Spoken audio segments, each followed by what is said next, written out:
အားလုံးပဲမင်္ဂလာပါ UK Match Day ရဲ့ Facebook နဲ့ YouTube Channel ကနေကြိုဆိုပါရစေဒီကနေ့ရဲ့နောက်ဆုံးရအားကစားသတင်းတွေကိုကြည့်ရမယ်ဆိုရင်တော့မနေ့ညကကစားခဲ့တဲ့ Nation League ပြိုင်ပွဲမှာ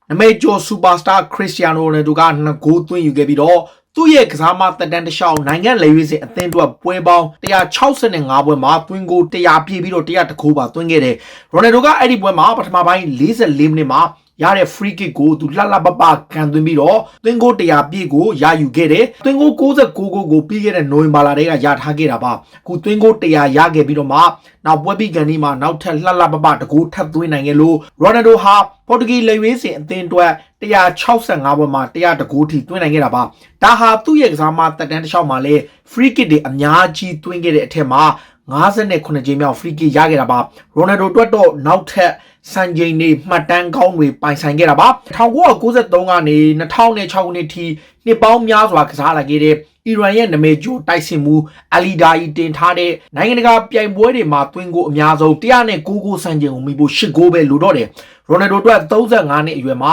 နောက်ထပ်အချိန်ကောင်းတွေအများကြီးကျန်သေးတဲ့အတွက်ကြောင့်ကမ္ဘာဘောလုံးလောကမှာဂိုးအများဆုံးသွင်းနိုင်တဲ့နိုင်ငံလေဝေးစဉ်ကစားမအဖြစ်မှတ်တမ်းဝင်ခွင့်ရတော့မှာပါ35နှစ်အရွယ်မှာအကောင်းဆုံးပုံစံကိုဆက်ပြီးထိန်းသိမ်းထားနိုင်လို့အင်္ဂလန်ပရီးမီးယားလိဂ်ဘက်မှာလည်းပြီးခဲ့တဲ့2019-2020ရာသီရဲ့ PFA ရဲ့အကောင်းဆုံးဒူးချင်းဆုတွေကိုချီးမြှင့်ခဲ့တဲ့ Professional ဘောလုံးသမားတွေကရွေးချယ်တဲ့ဆုဖြစ်ပါတယ်ကစားသမားတွေအားလုံးမဲပေးရွေးချယ်တဲ့ဆုမှာ Manchester City ရဲ့ Kevin De Bruyne ကမဲအများဆုံးရပြီးရွေးချယ်ခံခဲ့ရတာပါထိပ်ဆုံး6ရက်မှာတော့ Manchester City ရဲ့ Kevin De Bruyne ကဒီရမှတ်390ကျော်ထိရပြီးတော့ Virgil van Dijk က350ကျော်နဲ့ဒုတိယနေရာရခဲ့တယ်ပြီးတော့မှ Raheem Sterling ကတတိယ Sadio Mane Trent Alexander-Arnold နဲ့ Jordan Henderson ပေါ့ Henderson ဆိုရင်ဒီဆုကိုရဖို့ရေပန်းစားခဲ့ပေမဲ့တကယ်တမ်းထွက်လာခဲ့တဲ့အချိန်မှာအဆင့်6ပဲရခဲ့တာပါ Man City အတွက်တော့1984ခုနှစ်နောက်ပိုင်းသူတို့ရဲ့ကစားမားတွေတဲကနေ PFA ရဲ့တနစ်တာအကောင်းဆုံးဆုကိုရခဲ့တာပါ Trent Alexander-Arnold ကလက်ရှိအကောင်းဆုံးဆုရဲ့လူကြီးအသင်းမှာလည်းပနာမအဖြစ်ရွေးချယ်ခံရသလိုလူငယ်အကောင်းဆုံးဆုကိုလည်းရရှိခဲ့တယ်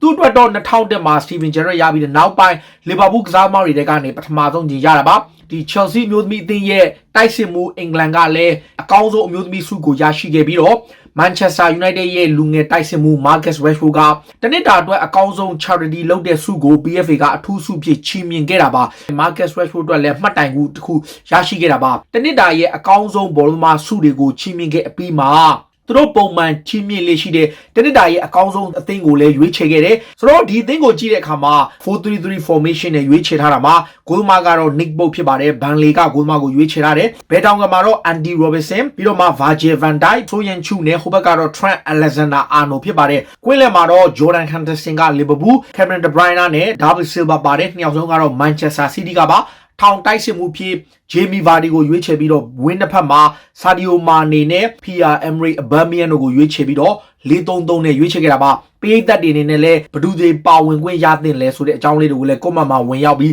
မှတ်ချက်ပေးကြပါဦးနောက်တစ်ခုကအင်္ဂလန်ပရီးမီးယားလိဂ်ကလာမယ့်စက်တင်ဘာ12ရက်နေ့မှာစတင်တော့မယ့်အချိန်ပေးသက်တွေအားလုံးကကျွန်တော်တို့မြန်မာနိုင်ငံကပေးသက်တွေဆိုတော့ဟုတ်တာပေါ့ဒါပေမဲ့ကျွန်တော်တို့ UK မှာရှိတဲ့အနေထားဆိုရင် UK မှာချင်းစက်တင်ဘာလအတွင်းမှာကံမဲ့စုစုပေါင်းပွဲစဉ်3ပွဲဆိုတော့ပွဲပေါင်း30ကို live ပြသမယ်ဆိုပြီးတော့ပထမဆုံးကြီးညာလိုက်တယ် UK မှာကကျွန်တော်တို့ပုံမှန်အဖြစ်စနေနေ့ရဲ့အစောဆုံးပွဲကို BT Sport ကပြတယ်ပြီးရင်စနေနေ့ရဲ့နောက်ကျဆုံးပွဲဖြစ်တဲ့9ပွဲပေါ့အဲ့ပွဲကိုကျွန်တော်တို့ Sky Sport ကပြတယ်ပြီးရင် Sunday မှာ2ပွဲရှိ2ပွဲပြတယ် Monday တပွဲရှိတပွဲပေါ့တစ်ပတ်ကို4ပွဲလောက်ပဲကျွန်တော်ကြည့်ရတယ် maximum 5ပွဲပဲတစ်လဆိုရင်15ပွဲပဲကြည့်ရမယ်ဒါပေမဲ့ဒီတစ်ခေါက်က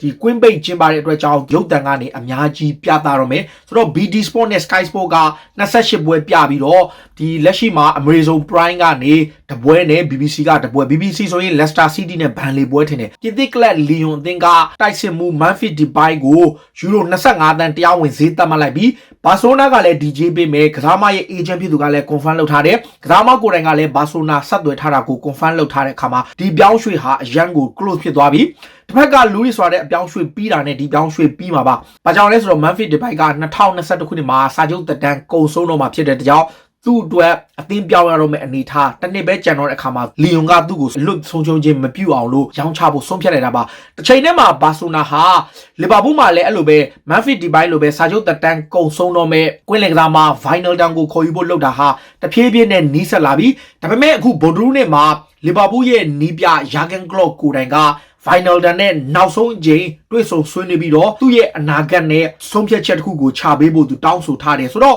final တန်ဟာလီဗာပူးမှာပဲဆက်ရှိပြီးစာချုပ်သစ်ချုပ်ဆိုမလားဒါမှမဟုတ်ရှင်ဘာဆိုနာကိုပြောင်းမလားဆိုတာကိုဆုံးဖြတ်ရမယ်တစ်ဖက်မှာရိုနယ်ကူမန်ကိုတိုင်ကဘာဆိုနာအသင်းနဲ့ final တန်ကြားမှာဘယ်လို project နဲ့သူတို့တွားနေလဲဘာညာဆိုပြီးတော့မဲဆွယ်ထားတာတွေလည်းရှိတယ်ဒါပေမဲ့လီဗာပူးဘက်တော့အခြေအနေရလောက်ရမှာပါနောက်လီဗာပူးအနေနဲ့ဘာဆိုနာအသင်းကနေနောက်ထပ်အပိုစုချင်းငွေ4 သန်းလောက်ရကြရှိတယ်အဲ့ဒါကဘာလဲဆိုတော့ဖီလစ်ကိုတီညိုကိုခေါ်ခဲ့တုန်းကဘာဆိုနာအသင်းကပွဲ100ပြည့်တဲ့အခါမှာသူ့ကိုစုစုပေါင်းအနေနဲ့ပို4 သန်းပေးရမယ်ဆိုတဲ့သဘောတူညီမှုလက်ရှိနေထားရဘာဆိုနာနီးပြကိုယ်တိုင်ကသူ့ကိုအသင်းမှာဆက်ထားတော့မယ်လို့ဆုံးဖြတ်လိုက်တဲ့အခါ85ပွဲကစားထားပြီးတဲ့အတွက်ကြောင့်လီဗာပူးအနေနဲ့ကိုတီညိုကိုရောင်းချမှုကနေ4 သန်းထပ်ရမှာပါဂျူဗန်တက်စ်အသင်းကလည်းဘာဆိုနာအသင်းရဲ့တိုက်စစ်မှုလူးဝစ်ဆွာရက်ကို officially သဘောတူညီမှုရပါပြီနှစ်သင်းကြားမှာ agreement ကအစောပိုင်းတုန်းကအလုပ်ပြောင်းရွှေ့ခြင်းနဲ့ထွက်ခွာခွင့်ပေးဖို့တောင်းဆိုထားပေမဲ့နောက်ဆုံးမှာ Juventus ကိုယ်တိုင်ပါဝင်လာတဲ့အတွက်ကြောင့်ဘာဆိုနာကရောင်းချမယ်လို့ပြောထားတယ်အခုလောလောဆယ်ပထမရောင်းချမှုရာ Suarez ကိုဘာဆိုနာက3 သန်းပဲရမှာဒါပေမဲ့အပိုစုကြီးတွေပါတယ်နောက်ထပ်ထပ်ပေးရမှာက73 သန်းနဲ့စုစုပေါင်း16 သန်းပတ်ဝန်းကျင်လောက်ရမယ်သူ့ရဲ့လောက်ခလာစာကဘာဆိုနာမှာသူက15 သန်းလောက်ရှိတဲ့ခါမှာဘာဆိုနာအနေနဲ့ Luis Suarez ထွက်သွားခဲ့ရင်ပေါင်တန်း30လောက်ဒီအကျိုးမြတ်ရှိနိုင်တယ်ငွေရမှာတော့16 သန်းလောက်ပေါ့ဗျာဒီလောက်ခလာစာ15 သန်းလောက်ထပ်ပေါင်း31 သန်းလောက်ဖြစ်သွားမယ်ဘာဆိုနာဘက်ကအခုပြင်ဆင်လိုက်တဲ့အနေထားပါနောက်တစ်ခုကတော့အခုလက်ရှိအနေထားမှာ Nation League ပြိုင်ပွဲမှာခြေစွမ်းပြဂိုးသွင်းခဲ့တဲ့ Belgium ရဲ့တိုက်စစ်မှု Michy Batshuayi ပေါ့သူကလက်ရှိအနေထားရသူ့အနေနဲ့အသင်းပြောင်းဖို့တည်ကြသွားပြီး Chelsea ကသူ့ကိုစာချုပ်တက်တန်းတစ်နှစ်ပဲကျန်တဲ့အချိန်မှာတက်တန်းတိုးပြီးတော့သူ့ကို Crystal Palace ကိုအငှားချမယ် Crystal Palace ကတော့2018ခုနှစ်တုန်းကသူ့ကိုယ်တိုင်အငှားသွားကစားခဲ့မှုတဲ့ပွဲပေါင်း73ပွဲကစားပြီး6 ဂိုးသွင်းခဲ့တဲ့သူ့ကို Palace ကနောက်ထပ်တစ်ကြိမ်အငှားနဲ့ထပ်ခေါ်ဖို့သဘောတူထားပြီးသူကိုယ်တိုင်ကလည်းပြောင်းကျင်တဲ့အခါ Michy Batshuayi တယောက် Chelsea ကိုစွန့်ခွာပြီး Chelsea ကတစ်ချိန်တည်းမှာပဲနောက်ခံလူ Tomori ကို Everton ကိုအငှားချဖို့သဘောတူလိုက်ပြီး ESPN သတင်းဌာနအပါအဝင် Britain နာမည်ကျော်သတင်းစာအားလုံးမှာဖော်ပြထားတာကTomori ကိုဒီတက်ပိုကောင်းတဲ့ကစားကွင်းရဖို့ Everton ကိုပြောင်းတင်တယ်ဆိုပြီးလမ်ဘတ်ကိုယ်တိုင်တိုက်တွန်းခဲ့တယ်။လမ်ဘတ်ကဒီနေ့ပလန်မှာတော့ Tomori မပါဘူးလို့ပြောတဲ့အခါမှာ Tomori ထွက်သွားရပြီး22နှစ်ရွယ်ရှိတဲ့ဒီကစားမလေးကတော့ဒီ Chelsea ကထွက်ပြီးတော့ Everton ကိုပြောင်းမှာပါ။တစ်ချိန်တည်းမှာပဲ Chelsea ဘက်ကအသစ်ခေါ်ထားတဲ့ Kai Havertz ကဘယ်နံပါတ်ဝတ်မှာလဲဘယ်သူကဘယ်နံပါတ်ဝတ်မှာလဲဆိုပြီးပြည်သက်ဒီတော်တော်လေးကိုမေးခွန်းထုတ်ထားတယ်ရှိတယ်ဆိုတော့ Willian လွတ်သွားတဲ့ tournament 10ကိုတေးကြတာတော့ Christian Pulisic ကဝတ်ဆင်မှာဖြစ်ပြီးတော့ Kai Havertz ကသူ့ရဲ့စိတ်ကြိုက် tournament 29ကိုဝတ်မှာပါတကယ်တော့ဒီ tournament 29ကို Tomori ကဝတ်ဆင်ထားတာပါ Tomori ကပြောင်းတာဖြစ်ဖြစ် Tomori ပြောင်းမပြောင်း Kai Havertz က Tomori ကို personally request လုပ်ထားတယ် main tournament 29ကိုငါ့ကိုပေးပြီးတော့ main tournament 20ဝတ်ပါလားဆိုပြီးတော့ပြောထားတယ်ဒါပေမဲ့အခုလောလောဆယ်မှာ Tomori ကိုယ်တိုင်ကအငှားနဲ့ပြောင်းရွှေ့တော့မှာဆိုတော့တေချာပေါက် tournament 29ကို Harvard ကဝတ်ခွင့်ရမှာဖြစ်ပါတယ်ဆိုတော့ Christian Pulisic က tournament 10ပါ Chelsea ဘက်က confirm လုပ်ဖို့ရှိပါတယ်နောက် Arsenal အသင်းကဂိုးသမား Emi Martinez ကိုရောင်းထုတ်ဖို့စဉ်းစားနေတဲ့အချိန်မှာMikel Arteta အတွက်အပိုငွေကြေးရနိုင်မဲ့အခွင့်အရေးရှိလာတယ်ဒါကတော့ပြည်သစ်ကလပ် PSG အသင်းကသူတို့ရဲ့ဂိုးသမား Oriola ကို Arsenal ကိုတရားသည်အငှားစာချုပ်ချုပ်ပါဆိုပြီးကန်လန်ထားတယ်အဓိက Sergio Rico ဆိုတဲ့ရန်ဂိုးသမားကို PSG က4 နှစ်စာချုပ်ချုပ်လိုက်ပြီးဂိုးသမား Kelo Navas ရှိတဲ့အခါမှာ Oriola အနေနဲ့ chance အရန်နေတဲ့အခါမှာသူ့အနေနဲ့ကစားကွင်းရဖို့လိုအပ်တယ်29နှစ်ရှိတဲ့သူ့ကို PSG က Arsenal ကိုတစ်နှစ်အငှားနဲ့ယူမလားဆိုပြီးတော့ကန်လန်ထားတယ် Arteta ကစဉ်းစားနေတယ်ဘာကြောင့်လဲဆိုတော့ Emi Martinez ကိုယ်တိုင်ကနံပါတ်1နေရာမရရင်အသင်းကထွက်မယ်လို့သူပြောထားတဲ့အတွက်ကြောင့် Aston Villa အသင်းကိုသူတို့ရောင်းချဖို့လုပ်နေတယ်ရောင်းချဖို့လုပ်တဲ့အခါမှာ Villa ကအစောပိုင်းကန်လန်မှုရ15 သန်းနဲ့ကန်လန်မှုတွေလည်းပယ်ချထားတော့အခုတန်း20ကန်လန်မှုရှိတယ်ဆိုပြီးတော့ Villa ကကန်လန်မှုရှိတယ်ဆိုသတင်းထွက်တဲ့အခါမှာ Arsenal ကလက်ခံဖို့လုပ်နေတယ်ဒါဆိုရင်လက်ရှိ Arsenal မှာရတဲ့လောက်ခလာစာအတွက်ကိုလည်းပိုများမယ်ဆိုတော့ Emi Martinez တယောက် Arsenal ကသူ့ကိုပေါင်တန်း20လောက်နဲ့ရောင်းထုတ်ပြီးတော့ရန်ဂိုးသမားအဖြစ် Oriola ကိုခေါ်ကောင်းခေါ်နိုင်တယ် Oriola ကအသက်29နှစ်ရှိပြီပြင်သစ်လေဝေးစဉ်အသင်းနဲ့တူကမ္ဘာဖလားမှာ Hugo Lloris ရဲ့အရန်အဖြစ်ကမ္ဘာဖလားရခဲ့မှုပါတယ်နောက်တစ်ခုကArsenal အသင်းဘက်ကအဲ့ငွေကြီးသာရခဲ့ရင် Thomas Partey ကိုခေါ်ဖို့အခြေအနေကောင်းသွားမယ်ဒီကြားထဲမှာ Hector Bellerin ရဲ့အခြေအနေကလည်းမရေရာတဲ့အခါမှာတကယ်လို့များကစားမ2ယောက်လောက်3ယောက်လောက်ကျွန်တော်ခုနကပြောတဲ့ Holding ရဲ့ situation ကလည်း cancel ဖြစ်သွားတော့ Socrates တို့ Mustafi တို့ကိုရောင်းရတဲ့ငွေတချို့တစ်ဖက်က Klasnic ကိုရောင်းအောင်မယ်ဒါမှမဟုတ်ရှင်သူ့ဘက်ကရှင်းထုတ်လိုက်တဲ့အခြေအနေနဲ့ဒီဘက်က Emi Martinez ကိုရှင်းထုတ်မယ်ဆိုရင်သူတို့အတွက်ပြောင်းရွှေ့ခြင်းငွေတချို့ရရင် Thomas Partey ကိုသူတို့ခေါ်နိုင်ဖို့အခွင့်အရေးရှိတယ်အဲ့အတွက်ကြောင့် Arsenal ဘက်ကကြိုးပမ်းနေတာနောက် အာဆနယ်ရဲ့တိုက်စစ်မှုအာလာဆန်နာလာကဆက်ကပြီးခဲ့တဲ့ရာသီမှာသူ့အနေနဲ့အက်ဒီနခတ်တီယာနဲ့အပြိုင်ကစားနေရတဲ့အချိန်မှာသူအသင်းကထွက်ခွာပါဖို့ကြိုးပမ်းခဲ့တယ်လို့ပြောခဲ့ဘူးတယ်သူကအခုလီယွန်သင်းရဲ့အားကစားဒရိုက်တာဖြစ်သူဒီဂျူနီညိုကိုဖုန်းဆက်ပြီးတော့သူ့ကိုပြန်ခေါ်ပေးဖို့တောင်းဆိုတယ်ဆိုပြီးတော့သတင်းထွက်ခဲ့တယ်ဒါပေမဲ့လာကဆက်ကိုယ်တိုင်ကအသင်းမှာဆက်နေမယ်ဆိုပြီးဆုံးဖြတ်ခဲ့တယ်အခုအာဆနယ်ရဲ့ဒီလူဆိုးလေးမက်တီယိုဂွမ်ဒူစီလည်းဒီတိုင်းပဲကလပ်သင်းကသူ့ကိုရောင်းမယ်ပလန်မှာမပါတော့ဘူးလို့ပြောထားပေမဲ့အခုနောက်ဆုံးနေထားရအာဆနယ်ကသူ့ကိုရောင်းချဖို့ထက်အသင်းမှာဆက်ထားဖို့ကိုသဘောတူလိုက်ပြီဆိုတော့အာဆနယ်အသင်းအတွက်ရောကစားမတွေအတွက်ပါအခြေအနေတစ်ခုကောင်းသွားတယ်နောက်တစ်ခုကအက်တလက်တီကိုမက်ဒရစ်ရဲ့လူငယ်ကစားမလေးတယောက်ကိုဒီမန်ချက်စတာယူနိုက်တက်ကဘရီရှာဒေါ့မန်တို့ရီယယ်မက်ဒရစ်တို့ကိုကြောပြီးတော့ခေါ်ယူနိုင်ခဲ့တာပါ16နှစ်ပဲရှိတဲ့စပိန်လူငယ်ကစားမကိုယူနိုက်တက်က9နှစ်စာချုပ်နဲ့ခေါ်လိုက်တယ်ရီယယ်မက်ဒရစ်တို့ဘာတို့ကအရန်ကိုလိုက်နေတယ်ဒါပေမဲ့မန်ချက်စတာယူနိုက်တက်ကအဲ့ကစားမလေးကိုခေါ်လိုက်တာမန်ချက်စတာယူနိုက်တက်က Smalling ကိုရောင်းချဖို့သဘောတူညီမှုရသွားပြီရိုမာကသူ့ကိုတစ်နှစ်စာချုပ်ချုပ်မယ်ပြီးတော့မှအပိုထပ်တိုးရတဲ့စာချုပ်ထပ်တိုးပြီးရိုမာကခေါ်မယ်ယူနိုက်တက်ကတော့သူကိုပြောင်းရွှေ့ခြင်းကိုယူရို15သန်းနဲ့သဘောတူထားတယ်လို့ဖော်ပြထားတယ်လက်ရှိနေထားရမန်ချက်စတာယူနိုက်တက်အနေနဲ့တီဂျာပေါက်ကစားသမားတွေကိုခေါ်တဲ့အခါမှာငွေကြေးလိုအပ်တဲ့အတွက်ကြောင့် Smalling ကိုရောင်းချဖို့တီဂျာနေပြီနောက်တစ်ခုက Real Madrid နဲ့ Manchester United ကြားမှာသူတို့ရဲ့နောက်ခံလူ Sergio Reguilon ကိုအပိသက်ရောင်းချဖို့ကန့်လန့်ထားတယ်ဒီညမှာ United ကလည်း Real ကန့်လန့်မှုကိုလက်ခံလို့ Okay ငါတို့ဝယ်မယ်လို့ပြောထားပေမဲ့တကယ်တမ်းကျတော့ Real ကရောင်းတာတော့ရောင်းမယ်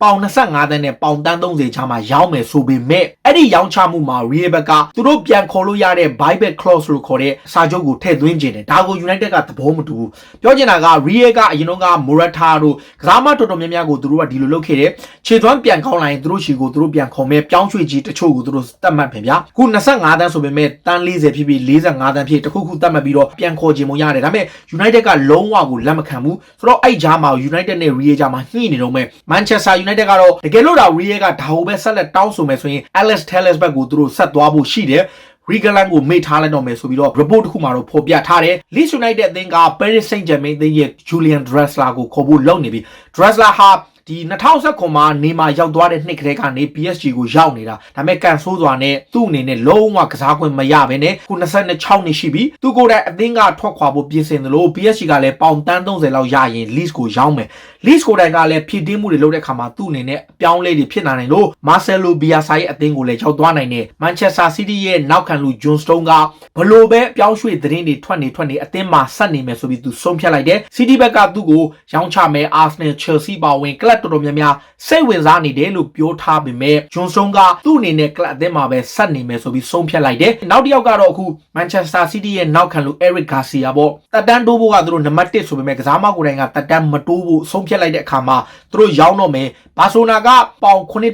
တန်းနဲ့စပြီးကာလာနဲ့ City က15သန်းလောက်ရရင်ရောင်းမယ်စောပိုင်းတုန်းကတော့ City ကပေါင်တန်း20တန်း30လောက်တောင်းထားပေမဲ့ဘာဆိုနာက10တန်းလောက်တောင်မပေးခြင်းတဲ့အခါမှာအခုညှိလို့မရဘူးအခုတောင်မှ9တန်းပဲထပ်ပေးထားတယ် Man City အနေနဲ့ဘယ်လိုမျိုးရောင်းမှာလဲဆိုတာတော့အခြေအနေစောင့်ကြည့်ရမယ် Tottenham Hotspur အသင်းက Leicester City ကရောင်းချတော့မဲ့နောက်ခံလူ Gray ပေါ့ Di Maria Gray ဆိုတဲ့ဒီကစားမကအရန်ကြီးကောင်းတဲ့အဆင့်တန်းမှာတော့မရှိဘူးဒါပေမဲ့ခြေသွမ်းခြေထားကတော့တိုးတက်မှုရှိတဲ့ကစားမတစ်ယောက်အားထားရတဲ့အရန်ကစားမတစ်ယောက်ဖြစ်နိုင်တယ်ဂျိုဆေမိုညိုကိုယ်တိုင်စောင့်ကြည့်နေတဲ့သူတို့ကိုယ်တိုင်လည်းလိုချင်တယ်ဒါပေမဲ့ခက်တာကလက်စတာဘက်ကဘလောက်တိုင်းတာနဲ့သူ့ကိုရောင်းပါလဲဘလို့အခြေအနေမျိုးနဲ့သူ့ကိုရောင်းပါလဲဆိုတာစောင့်ကြည့်ရမယ်ဒါကကျွန်တော်တို့သိထားပုံရ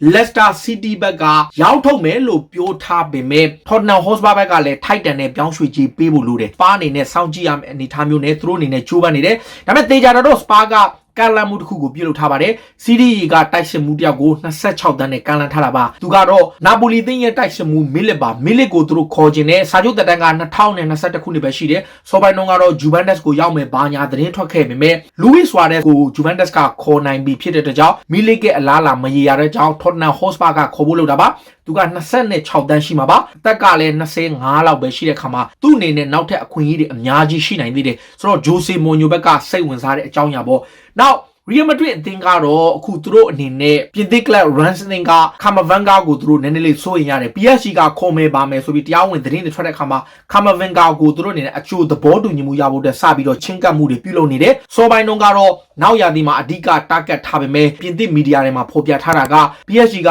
Rennes အသင်းရဲ့အကောင်းဆုံးပြင်သစ်လူငယ်ကစားမလေးကိုအရခေါ်ယူဖို့စပြီးခြေလမ်းလုပ်နေပြီလို့ဆိုတဲ့အခါမှာ Real ဘက်ကခတ်သွက်နဲ့စပြီးတော့သူတို့ဘက်ကလည်းစတင်လှုပ်ရှားမှုရှိနေတာပါဒါကတော့စိတ်ဝင်စားစရာနောက်ဆုံးရအားကစားသတင်းတွေကိုတင်ဆက်ပေးတာပါခု ခုလိုမျိုးစိတ်ဝင်စားစရာအားကစားသတင်းတွေကိုနားဆင်ကြနေကြည့်ရှုကြတော့ကျွန်တော်တို့ရဲ့ UK Match Day ရဲ့ Facebook နဲ့ YouTube Channel ကို follow လုပ်ထားကြပါ like တို့ CFAT တို့ share တို့လုပ်ပေးကြပါလို့ပြောရင်းနဲ့ဒီကနေ့အစီအစဉ်ကိုဒီမှာပဲဆုံးသက်ပါရစေအားလုံးကိုကျေးဇူးတင်ပါတယ်